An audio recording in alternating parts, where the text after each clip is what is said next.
I'm Edward Muzio, CEO of Group Harmonics, and I'm going to tell you how to say no without saying no. If you've ever worked in the world of sales, you may have heard of the elevator pitch.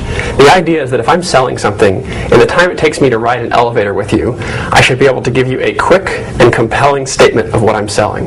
That way when the doors open, you can decide whether you want to talk to me some more.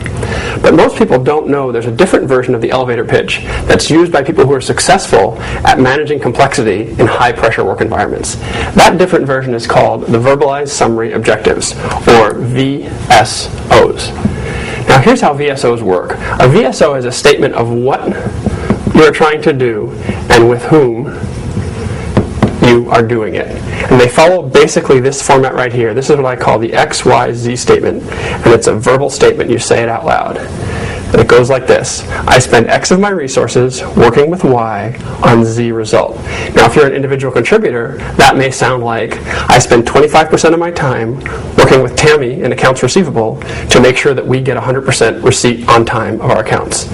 If you're a manager, then you have more resources. It might say 5 of my people spend 20% of their time working with the defects group in the factory to ensure a 0.5% or lower defect rate in production.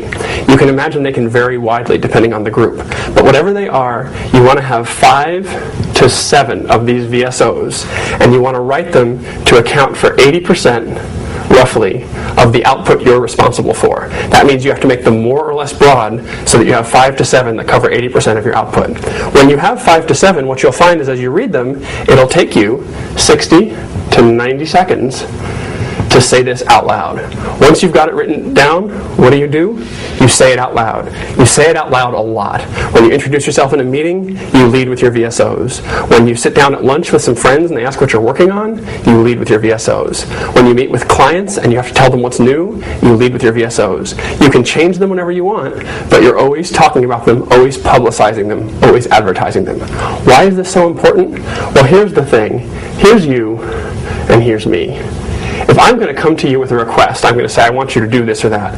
If all I know about you is your job title and your name, then I'm going to be focused on getting you to do what I want.